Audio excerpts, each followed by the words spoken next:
So, this conversation is called Speaking a Better World into Being. And it emerges from a lot of things, one of which is the state of the world right now. Looking at the war in Iran, the things that are happening in the Middle East, which has been happening all my life, the state of things in America, which have also been happening all my life. And many, many generations before me have all been dealing with the same crap. The question is, how can we create a world that is better than this? I'm a firm believer of the teachings of Buckminster Fuller, who said that we have achieved a level of development in our society where we can create a world where every human being has an incredible standard of living and no one has to lose. Unfortunately, what we have to do, and this is another thing that he said, is we have to change our kind of economies from one built on weaponry to one for what he called livingry, which is basically, he made up a word called livingry, which is basically how do we create systems that are made for human flourishing or human thriving. And so that's a question that I often think about. It's something that I've lived with.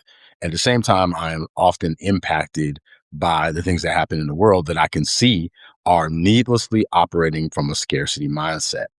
And so when I heard about the bombings in Iran and the little girls who were murdered by our country because it's murder, I definitely felt very depressed and sad. And I actually laid on the floor because the grief that I felt was overwhelming.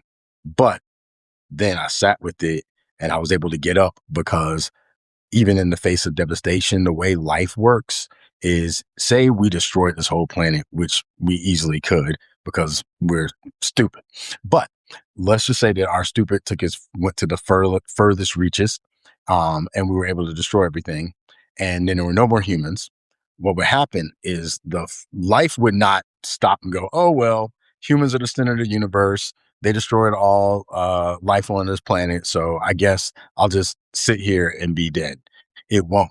Even if it's one sprout that just bursts out from one little seed that's still left over, it would start flourishing.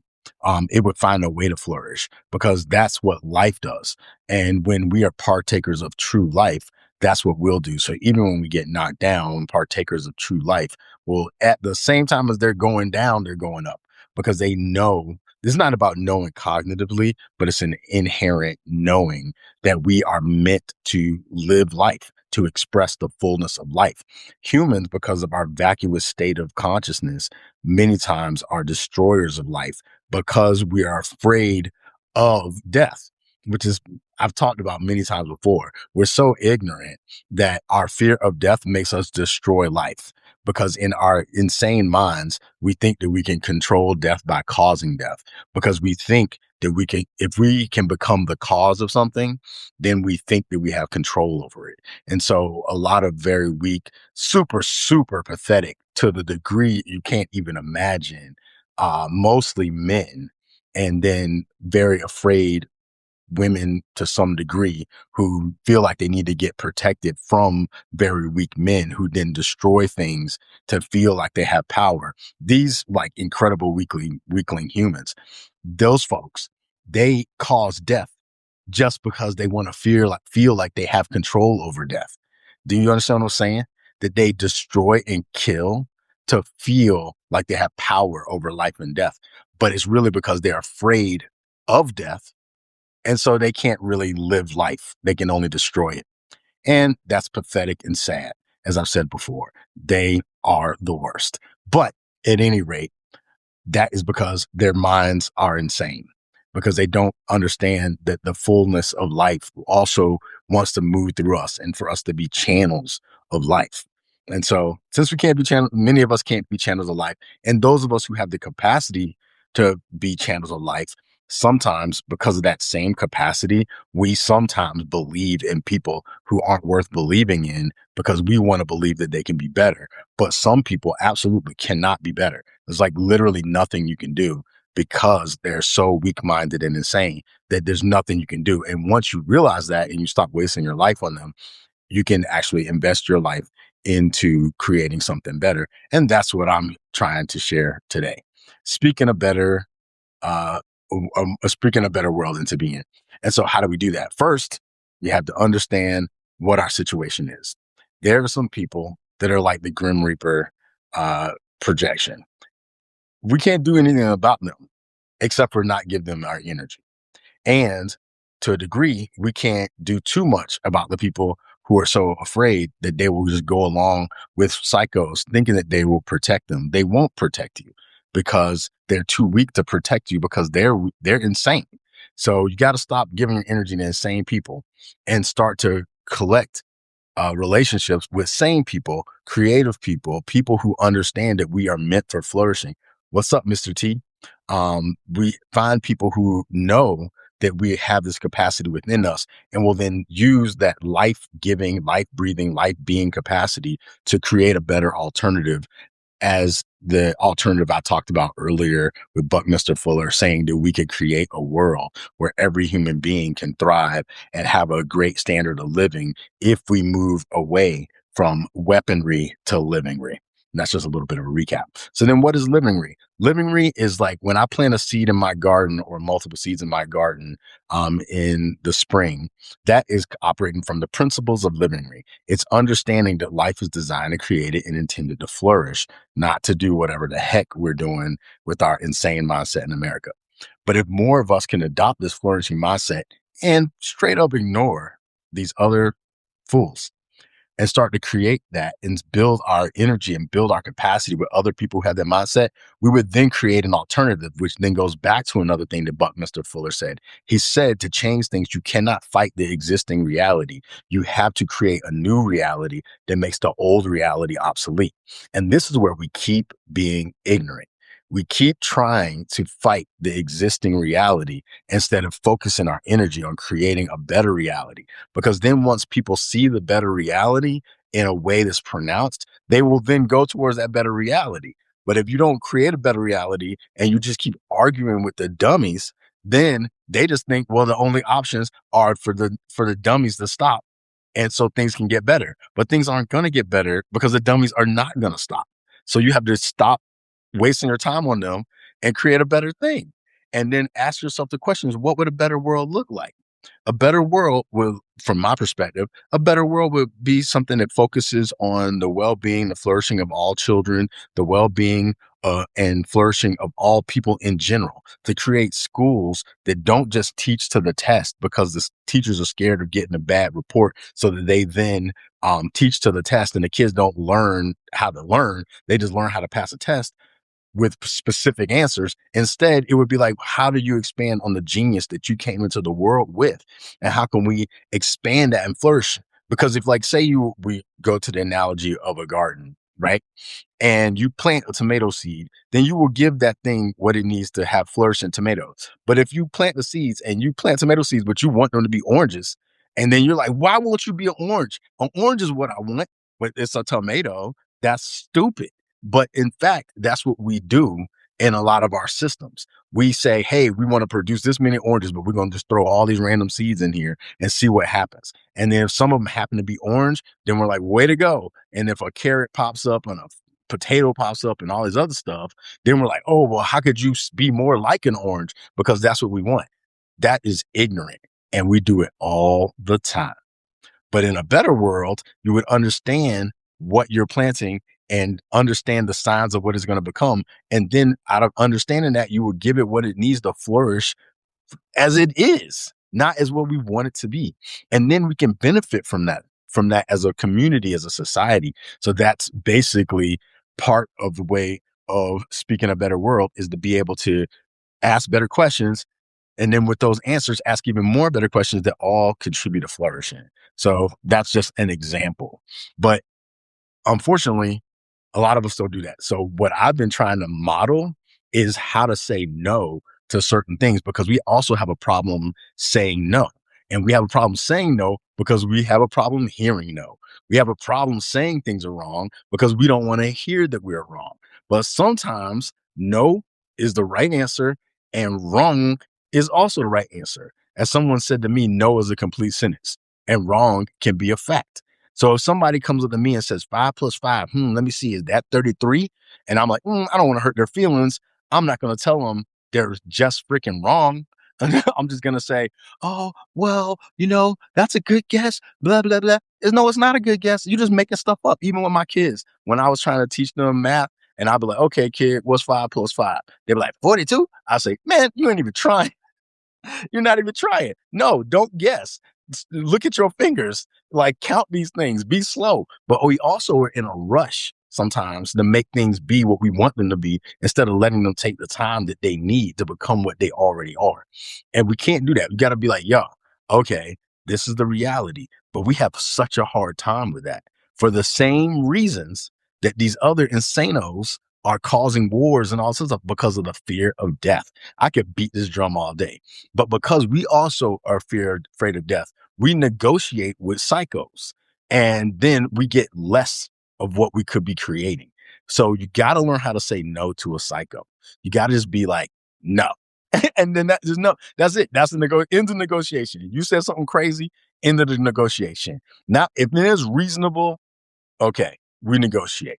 If it's unreasonable, like a lot of these apocalyptic people that I was raised with, people can't even believe the dumb crap I was raised with because I don't communicate that way. I don't act that way. But I was raised, like, I'll give an example. Like, some of these fools think that by causing these wars, they're going to accelerate a crazy psycho zombie Jesus that's going to come back and exact his revenge on the earth because they killed him, even though he gave up his life because he loved them. That's stupid, first and foremost. But people have been saying it so long that they think it makes sense. But they don't realize that that's some 19th century stuff that no early Christians believe. And they also are too silly to realize that there's no such thing as early Christians because the early Christians were Jews, because they never thought they were starting another religion. It's so many things that we don't have any sense, right? I'm sorry to say it that way, but you got to learn how to discern when somebody's talking to you and they're saying something crazy. Negotiation over. Just have conversations with reasonable people. I can talk with people with whom I disagree all day long if they have some kind of logic and reasoning that the disagreement is based upon. Or let's say I can talk with kids all the time, because kids, they can say stuff because they may say, oh, I can fly, right? This kid can't fly, but this kid can can imagine themselves being able to fly because they haven't developed certain different um, levels of maturity and cognitive awareness or whatever the case may be. So they can imagine things, and because they can imagine it, they think it's possible. And to agree, it is, but not without work. They can fly if they learn to be a pilot, but just floating probably isn't going to happen. But I can talk with kids like that because I know they're underdeveloped, and then they can learn and compare and contrast, and then they can get better. But when you get a grown adult saying something crazy, it's like, you got to be able to say what you're saying is crazy. Now, you don't have to be rude. You can just be quiet. You can just walk away. You don't have to engage, because how they say, if you wrestle with pigs, you get dirty too. You can just let them have their thing. Like, I've had people say some stuff to me that's out of this world, and like, you'd be like, what? And I just let them say what they say. When they're finished, I just walk away. But too many of us get in, like, in our Congress and stuff, and our politicians, some of the things they say, some of the things they believe are insane. That's why, even though I believe in God and follow the teachings of Jesus, I hope that there's more atheists. I would love for there to be way more atheists, because the people who believe but don't investigate and don't understand what they believe and got child brains, they're causing too much damage. We don't need them. It'd be better to have a person that just believes that when this life is over, because at least they can contextualize and actually create systems in place for the world that we're actually in. And they understand, since they're not trying to live another life and they're trying to get Jesus to get revenge on other people, the atheist people can actually say, hey, the only posterity I have is the people that come in this world after me. So let me think about the world I'm creating for folks after me. So for some people, it's almost better that they don't believe in anything. I actually started writing a prayer yesterday, thanking God for all these bad example Christians that exist, because they're going to make more and more people quit the church and become atheists, because they would have grown up with the stupid crap I grew up with, that they might just be like, that's so stupid and I'm so done that I'd rather not believe in God and rather not believe in anything, and actually be a better person than if they believed in God and Jesus and all this other stuff, because the version of it that they believe in is stupid as hell. So it's like, I would rather more people just quit the church. Every time I hear a person say, I can't stay at church no more, I quit, I get excited and happy for them because if they're saying it, they probably were in some crazy toxic community. So I'm glad for them to be free from that insanity, whether they go to something else or not. And I still work in a church, but I can say that because I don't use my brain that way. I don't use my brain in this psycho way that a lot of other people have been using it because I already came from that and already grew through it and lived real life and said, oh, these people are nuts. And then even some of my own family, and I just stopped going along with it. So because I can say no to that and I can be discerning and realize that sometimes people saying crazy stuff and I don't need to overly invest in the things that they're saying, I can ignore them, don't put too much energy into it, and then know when to walk away and then start trying to create something better in any small way that you can. Like right now, I make these videos, I write these articles, I do all this stuff, and I let people who know me and knew me in the past know if you're talking crazy, get out of my life and I'll never have to talk to you again. Not because I'm mean, but because they don't know the relational consequences of being jerks, saying stupid stuff, because because the nice people let them keep going on like that. And so they just keep going and they perpetuate the cycle. That's why I get frustrated with a lot of people who try to be good people because they're not really trying to be good people. They're trying to be seen as good people. And they think that a good person is nice, but a good person is not nice. A good person, if there is such a thing as a kind person, you know, like there's a thing with C.S. Lewis who wrote a bunch of Christian books, and he wrote The Lion, Witch, and the Wardrobe. And there's this lion named Aslan who's like indicative of Christ. And what they say, well, is he good? Is he safe? And they say he's good, but he's not safe. And like a real good person isn't safe because a real good person can't let stupid stuff sit. They come, and a good person will destroy your stupidness. If you come to a person and you saying something crazy, a good person will be like, what the heck are you talking about? Because they want your betterment. And so they know that you saying something stupid and it's not in your best interest to be this dumb. So they'll tell you, and then it feels unsafe because now you built your foundation of your reality on stupid things. And now this person's telling you everything you think is dumb, then you're like, oh no, and you feel scared. But because they're also good, if you let go of some of that dumb stuff, they'll actually help you do better and be better if you commit to doing better and being better. That's what a good person is. So a real good person is not safe. If they're safe, they might not be safe in the way that you just don't want to feel uncomfortable, then they probably aren't a good person. They're probably just a person that wants to look good, who's going to be nice and not tell you the truth. And then you're going to keep doing dumb stuff, and our society is going to keep doing dumb stuff. So forget all that, forget all them. And then for the betterment of all people, create a better alternative. Use your energy, give up, like do the things that a lot of people won't do. Give up friendships, give up relationships. Like in the Bible, Jesus talks about the cost of discipleship. And he basically says to be a disciple, you got to be willing to leave your family, leave your friends, leave your kids, leave everybody. And you got to almost hate them and even hate your own life. That's what it says in the Bible about the cost of discipleship. And it doesn't mean hate in the way that we think about hate. It means knowing the value of this thing and knowing that there's a value of something greater that you're going towards that makes you want to be done with that other thing. Because he also taught you can't serve two masters. You got to love one and hate the other. Man, it's not, people experience it as hate because you love something that's greater. They feel like, well, if you don't make it about me and my BS, then you must hate me. So Jesus is calling it hate using the word, I can't remember the Greek word right now, but it says that because it's letting you know if you go towards this greater thing, then you're gonna have to abandon this other things. And that's a fact. If you go to a restaurant and there's 97 things on the menu and you choose one of those things, you have functionally rejected 96 of the other things in the favor of the one thing that you actually chose. But we live in a society where we're paralyzed by analysis or paralysis of analysis, and we're paralyzed by the number of choices and it's all based on some deep psychological stuff that I don't feel like getting into right now. But we can't even make choices. We're so paralyzed because of the same fears of the people who are horrible. We got the same fears as them. So then we go along for the same reasons. But if you are actually operating from consciousness, you actually operating from life, you're actually operating from a place where you're trying to make a better world, then you reject some stuff. You just say no. You say no, you reject it, you put it where it is, and then you move away from it. And then the more distance you get away from it, the greater you feel. Like if I was around the same folks that I used to be around, my life would suck because they suck. I was like, you know what I mean? They do. And I don't blame them for sucking. They just suck. And they were taught to suck. And I don't mean it in a bad way, even though it sounds bad. I'm saying it this way for a reason.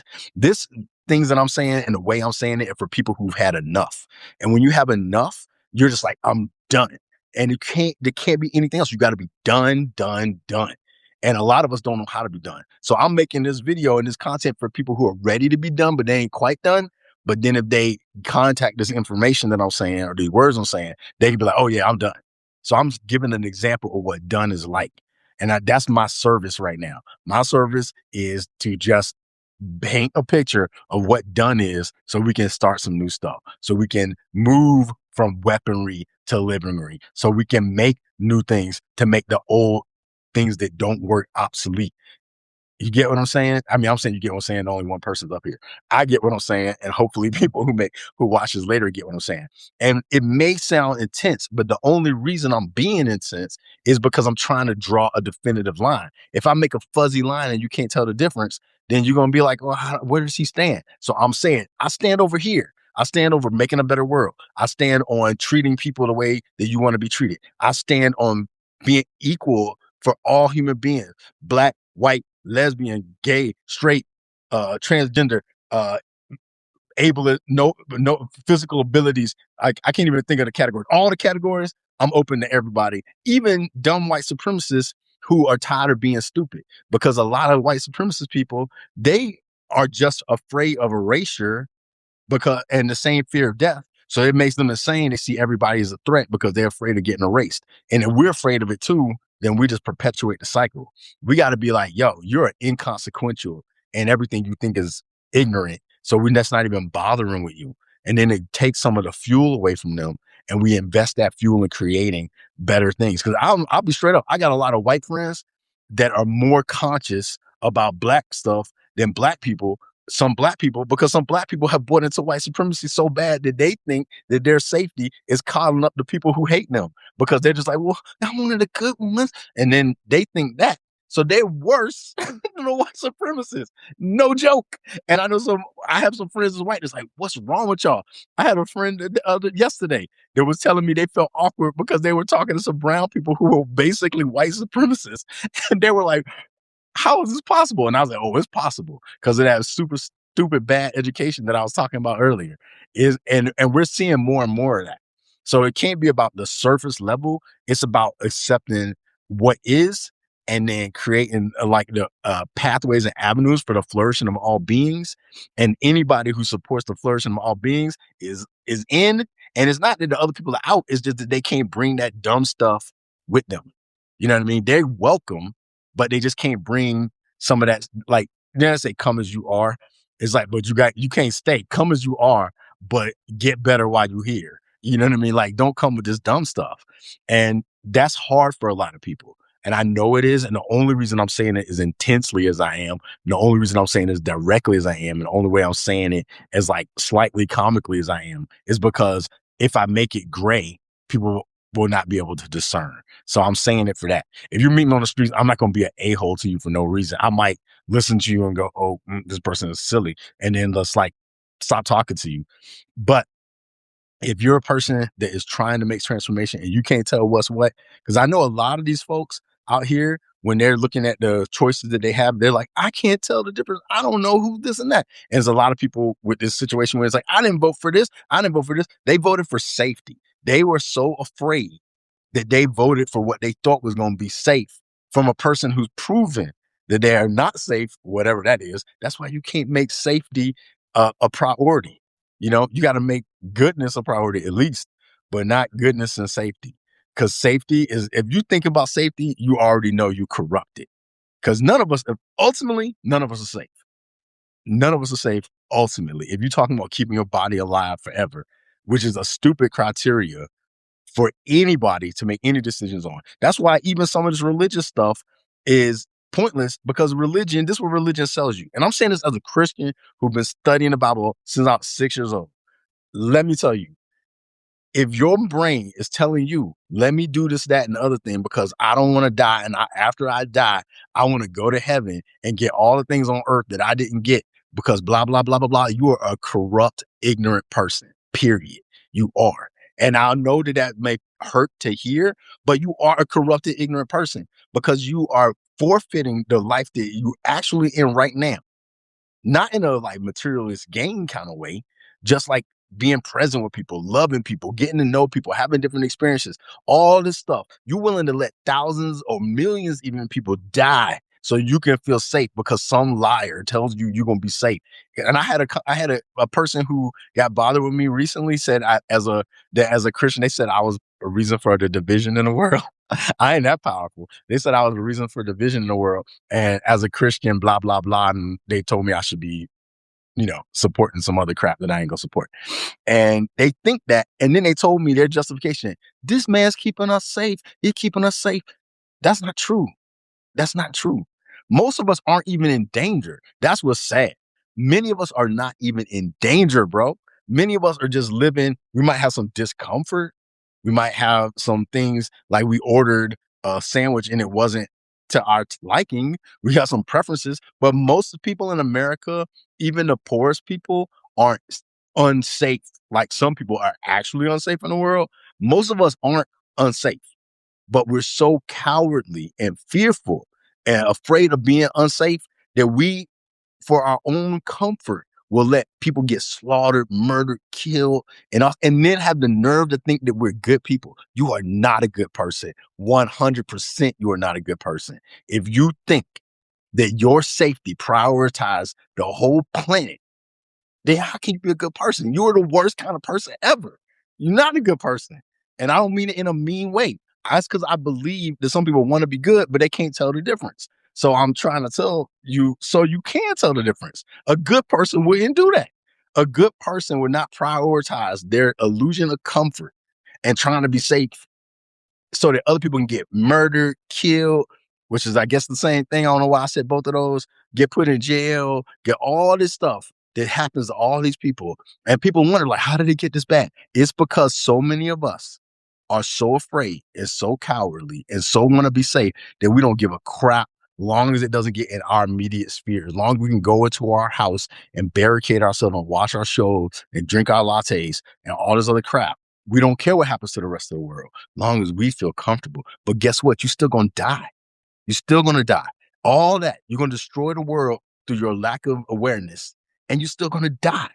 Your kids going to die. Your whole world's going to die. Everybody you love is going to die. For what?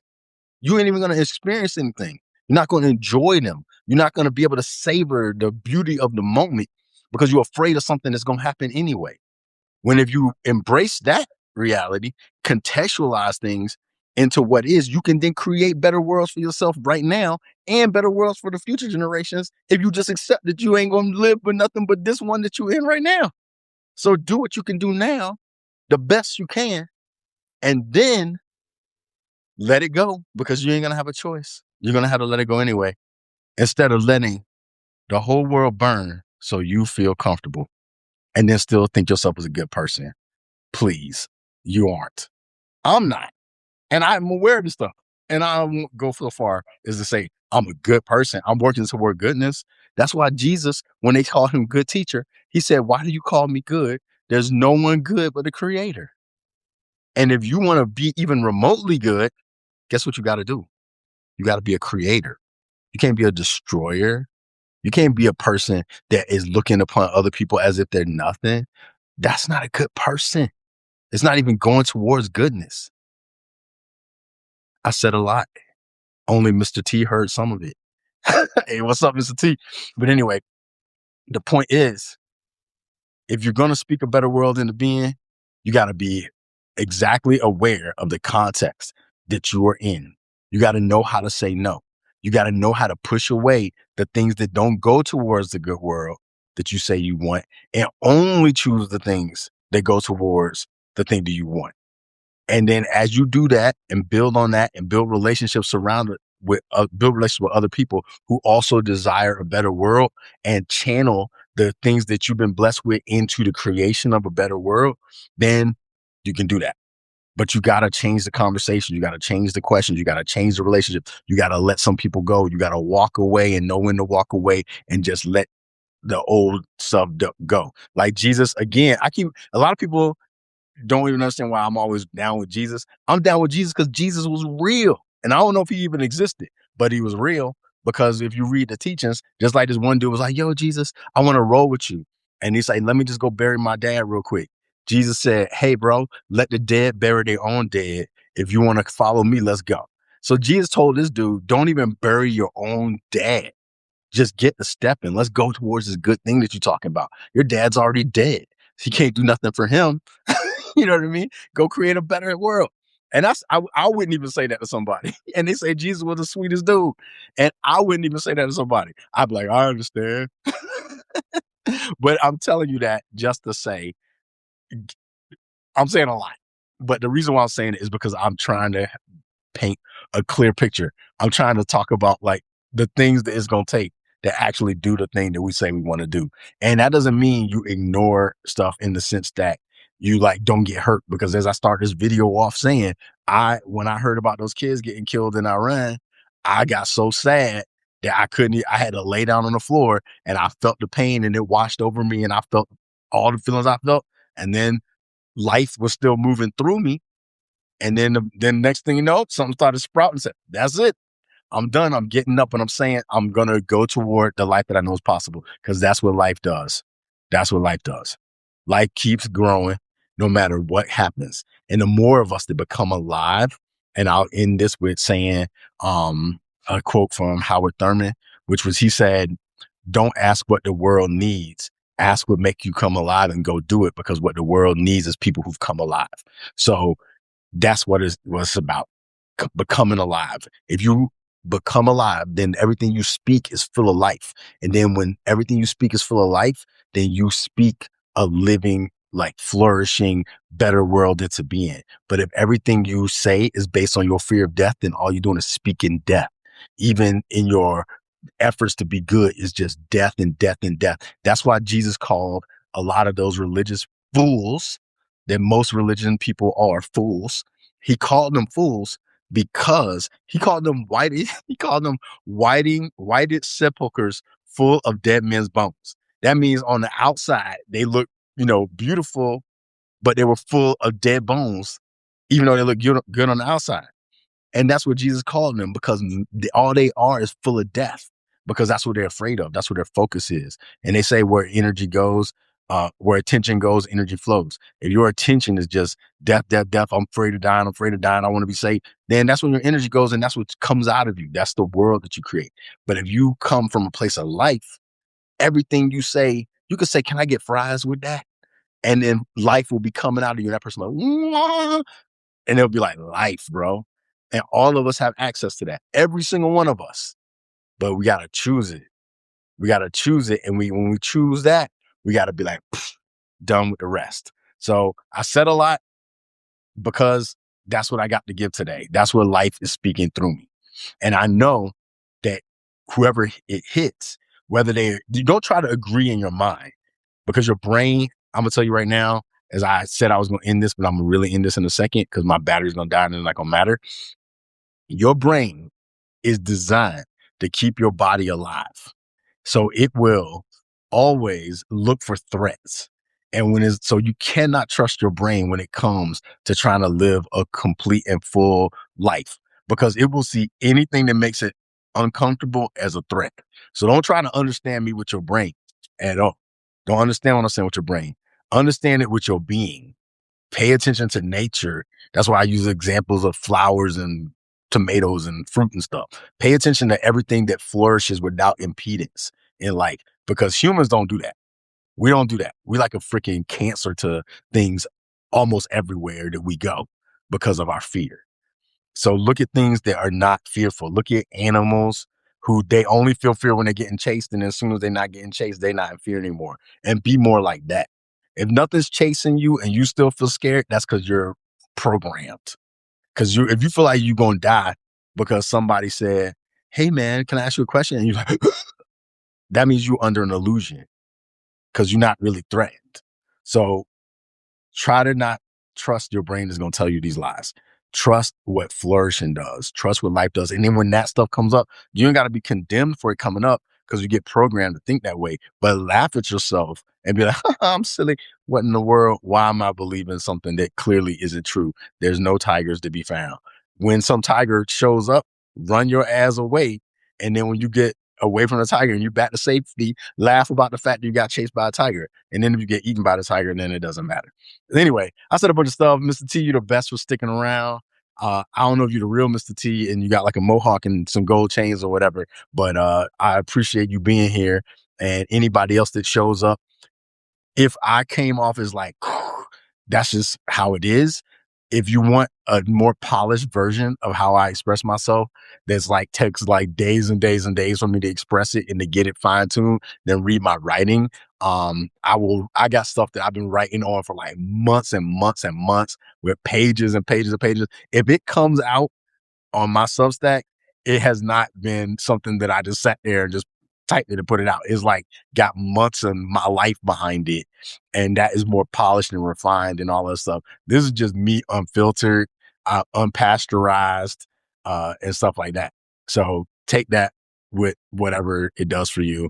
But if you want something that's more refined, like a wine or something like that, then read my writing on my Substack because a lot of that is curated, let's say.